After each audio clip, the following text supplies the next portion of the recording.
Tournament 8 on my road to 1500 over the board. My opponent opens up with the move E4. I get straight into my Caro-Kann, guys. You guys know I've been playing a lot of the Caro-Kann. I do have new openings coming soon, but for right now, we're going to beat this Caro-Kann down because I want to know the Caro-Kann. I want to be able to play it in any situation so that tricks and gimmicks does not happen like it happened in this game here. Check it out if you have not already. But guys, this is the advanced variation of the Caro-Kann that we're about to get into here. My opponent then plays the move knight to f3. I play the move e6. My opponent develops his dark square bishop. I play the move knight to e7. My opponent develops his light square bishop to d3. I cut. My opponent cuts. Then I play the move knight to d7. My opponent then plays knight to d2. I play the move queen to c7. My opponent castles. I play the move c5. From my point of view, it looks like a pretty good move to me. My opponent then plays the move c3, which is a miss. c4 was better. For my opponent, they played the move c3, defending this pawn here. And then I played the move knight to c6. My opponent backs his bishop up to h4. Then I played the move g6. A national master was watching the game, and he explained to me after the game that g6 was not the right idea. Rook to c1. I played the move bishop to g7. My opponent then develops his rook from f1 to e1.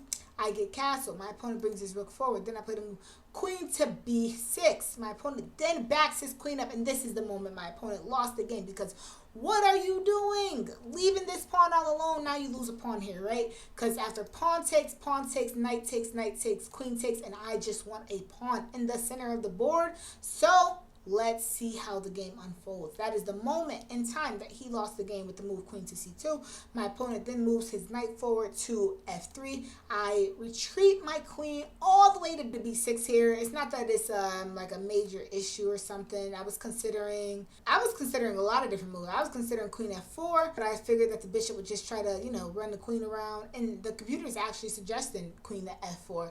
And that was the first move that I considered. Then I considered queen to b4, but I just wanted to play it safe. So I decided on queen to b6. Not that it's a blunder or anything, but it's just not the best move. Apparently the best move was queen to f4. Then my opponent plays the move rook to b6. Let's see, what did he miss? He's supposed to play bishop to e7. What if he did play bishop to e7? What happens?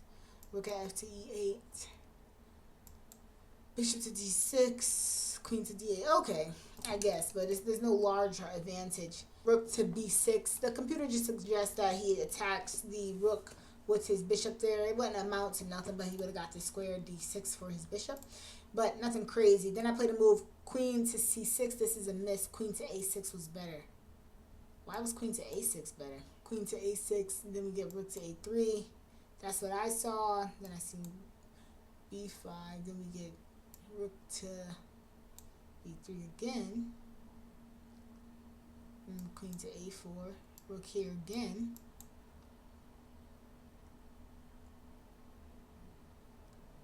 Okay.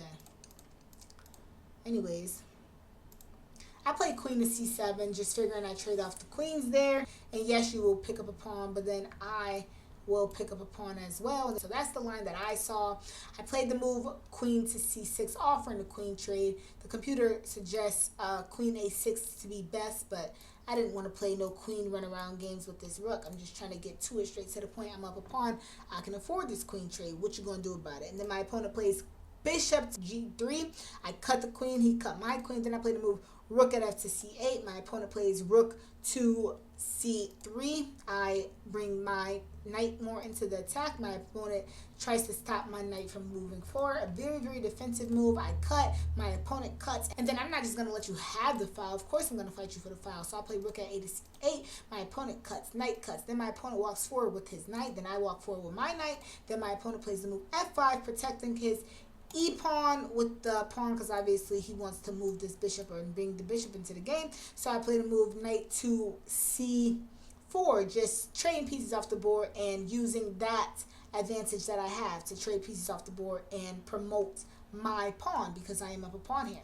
My opponent then plays bishop to f2. I take, my opponent takes, then I play the move a6 so that my opponent doesn't pick up this pawn on a7 here. And then we get into a very interesting endgame. And the national master that I mentioned, he said that in this position, I think this was the position he was referring to. Haven't met my coach just yet. I think this was the position that he was referring to here. He said that f6 automatically wins the game. And the thing is that I played the move h6, which is just wrong for so many different reasons. You know what I mean? So this was the endgame that we got into, guys. I only have a couple more moves recorded because, of course, we are both pretty low on time at this point. I played the move h6, which is a terrible move, and I already know why. And then my opponent plays the move g3. Then I play the move g5. My opponent backs his bishop up. Then I play the move f6. Finally, my opponent brings his bishop forward.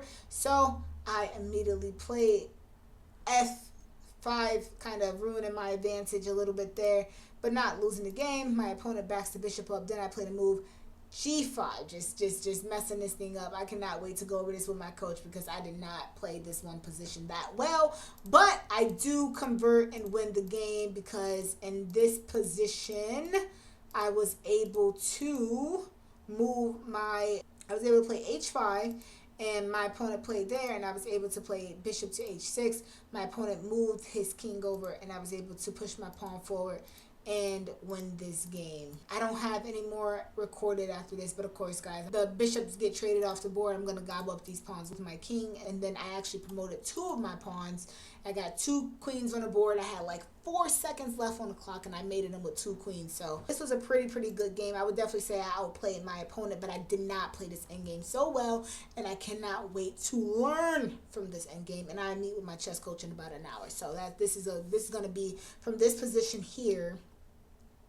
Nope, not that position. Before I played this terrible move, what did I play?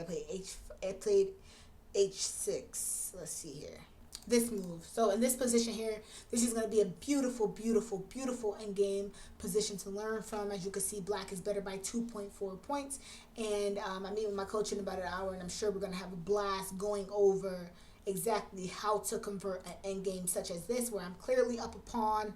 Okay, I'm the only one on the board with a passer here, and how to play this position correctly because, like I said, f6 or bishop a6 just wins automatically, but h6 is clearly not the right idea. h6 is not the right idea at all, and that is what I played. So I'm looking forward to going over this game with my coach so that I can play this endgame a little bit more accurate. But I did win the game. I did win this round. So at this point, I am 2 out of 3 in this tournament. It's a 4-round tournament on one single Saturday. So I got one more game to share with you guys, and I will see you in the next video where I share it.